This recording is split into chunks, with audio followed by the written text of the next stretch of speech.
जय सिया राम। आपके अपने चैनल धार्मिक कथाएं में एक बार फिर से आप सभी का बहुत बहुत स्वागत है। मार्गशीर्ष पूर्णिमा को मृगशिरा पूर्णिमा के नाम से भी जाना जाता है। लोग इस विशेष दिन श्री सत्यनारायण व्रत का पालन करते हैं और यह व्रत हिंदुओं के बीच एक महान धार्मिक महत्व रखता है। लोग श्री सत्यनारायण के रूप में भगवान विष्णु को प्रसन्न करने के लिए सत्यनारायण पूजा का आयोजन करते हैं। सत्यनारायण व्रत केवल पूर्णिमा तिथि को ही मनाया जाता है, क्योंकि पूर्णिमा श्री सत्यनारायण का पसंदीदा दिवस है। प्रत्येक पूर्णिमा का अपना धार्मिक और आध्यात्मिक महत्व होता है। ऐसा माना जाता है कि इस दिन चंद्रमा पृथ्वी के करीब होता है और भक्तों को अपनी दिव्य किरणें प्रदान करता है। और जो भी मनुष्य इस दिन सत्यनारायण व्रत का पालन करते हैं, भगवान विष्णु उन्हें स्वास्थ्य, धन और समृद्धि का आशीर्वाद देते हैं। और विशेष रूप से जो लोग सही जीवन साथी की तलाश कर रहे हैं या जल्द ही शादी करना चाहते हैं, उन्हें भगवान विष्णु की कृपा प्राप्त करने के लिए इस व्रत का पालन करना चाहिए।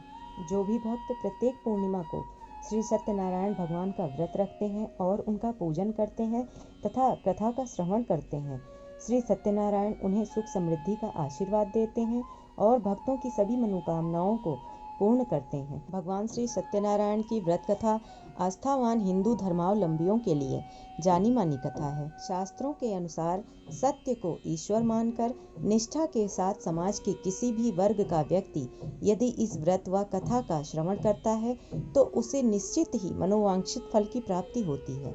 शास्त्रों में कहा गया है कि सत्यनारायण कथा कराने से हजारों साल तक किए गए यज्ञ के बराबर फल मिलता है। साथ ही सत्यनारायण कथा सुनने को भी सौभाग्य की बात माना जाता है।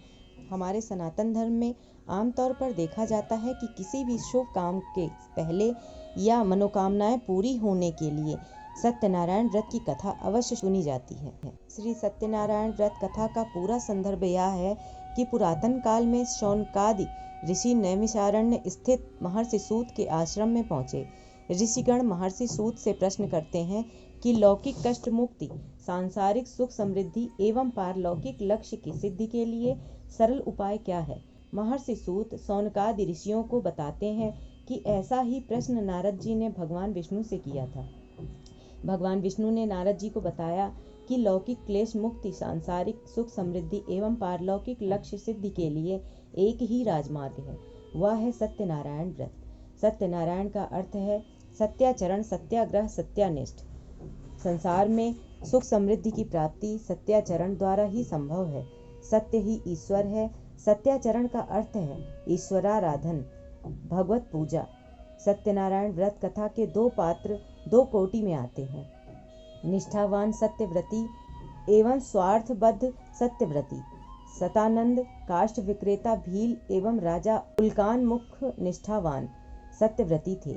इन पात्रों ने सत्याचरण एवं सत्यनारायण भगवान की पूजा अर्चना करके लौकिक एवं पारलौकिक सुखों की प्राप्ति की थी।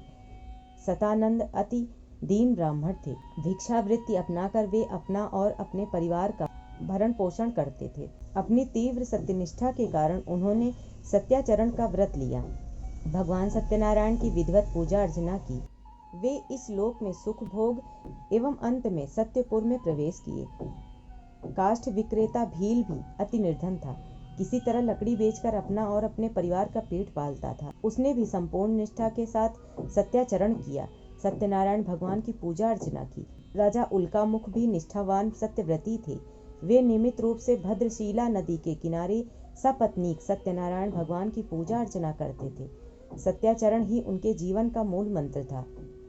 दूसरी तरफ साधु वाणिक एवं राजा तुंगध्वज स्वार्थबद्ध कोटि के सत्यव्रती थे।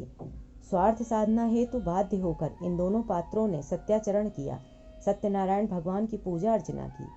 साधु वणिक की सत्यनारायण भगवान में निष्ठा नहीं थी। सत्यनारायण पूजा अर्चना का संकल्प लेने के उपरांत उसके परिवार में कलावती नामक कन्या रत्न का जन्म हुआ।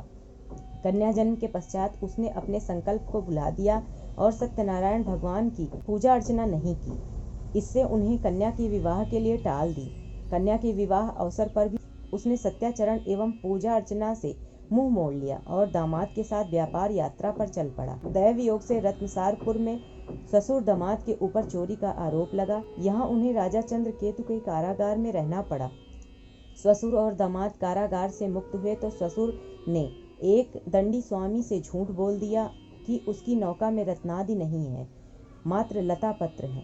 इस मिथ्या वचन के कारण उसे संपत्ति विनाश का कष्ट भोगना पड़ा। अंततः बाध्य होकर उसने सत्यनारायण भगवान का व्रत किया। साधु वाड़िक के मिथ्याचरण के कारण उसके घर पर भी भयंकर चोरी हो गई। पत्नी पुत्र दाने दाने को मुहताज हो गए। इसी बीच उन्हें साधु वाड़िक के सकुशल घर लौटने की सूचना मिली। उस समय कलावती अपनी माता लीलावती के साथ सत्यनारायण भगवान की पूजा अर्चना कर रही थी।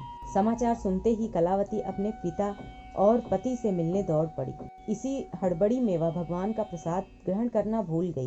प्रसाद न ग्रहण करने के कारण साधु वाड़िक और उसके दामाद नाव सहित समुद्र में डूब गए। इसके पश्चात कलावती को अपनी भूल याद आई। उसने भगवान का प्रसाद ग्रहण किया और सब कुछ ठीक हो गया। लगभग यही स्थिति राजा तुंगध्वज की भी थी। एक स्थान पर गोप बंधु भगवान सत्यनारायण की पूजा कर रहे थे। राजसत्ता मदांध तुंगध्वजन तो पूजा स्थल पर गए और न ही गोप बंधुओं द्वारा प्रदत्त भगवान का प्रसाद ग्रहण किया, इसलिए उन्हें कष्ट भोगना पड़ा। अंततः बाध्य होकर उन्होंने सत्यनारायण भगवान की पूजा अर्चना की और सत्याचरण का व्रत लिया। सत्यनारायण व्रत कथा के उपयुक्त पांचों पात्र मात्र कथा पात्र ही नहीं है, वे मानव मन की ही दो प्रवृत्तियों के प्रतीक हैं। ये प्रवृत्तियां हैं सत्याग्रह और मिथ्याग्रह। लोक में सर्वदा इन दोनों प्रवृत्तियों के धारक रहते हैं।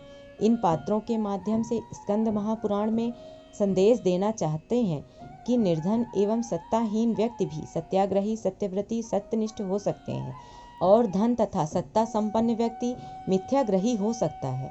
सतानंद और काष्ठ विक्रेता भील निर्धन और सत्ताहीन थे, फिर भी इनमें तीव्र सत्याग्रह वृत्ति थी। इसके विपरीत साधु वाड़िक एवं राजा तुंगध्वज धन संपन्न एवं सत्ता संपन्न थे, पर उनकी वृत्ति मिथ्याग्रही थी। सत्ता एवं धन संपन्न व्यक्ति में सत्याग्रह हो, ऐसी घटना विरल होती है। सत्यनारायण व्रत कथा के पात्र राजा उल्कामुख ऐसी ही विरल कोटि के व्यक्ति थे। पूरी सत्यनारायण व्रत कथा का निहितार्थ यह है कि लौकिक और पारलौकिक हितों की साधना के लिए मनुष्य को सत्याचरण का व्रत लेना चाहिए। सत्य ही भगवान है, सत्य ही विष्णु है।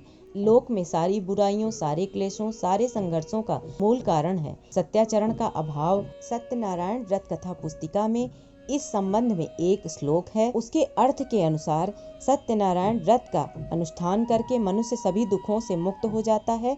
कलिकाल में सत्य की पूजा विशेष रूप से फलदायी होती है। सत्य के अनेक नाम हैं, यथा सत्यनारायण, सत्यदेव। सनातन सत्य रूपी विष्णु भगवान कलयुग में अनेक रूप धारण करके लोगों को मनोवांछित फल देंगे। आशा करती हूँ आप लोगों को मेरी यह वीडियो अवश्य ही पसंद आई होगी। यदि वीडियो पसंद आई हो तो कृपया लाइक करें और कमेंट बॉक्स में भगवान सत्यनारायण का नाम भी अवश्य लें। साथ ही चैनल को सब्सक्राइब करें और बेल आइकन को भी प्रेस कर दें ताकि मेरी वीडियोस के नोटिफिकेशन आप सभी को मिलते रहें। धन्यवाद।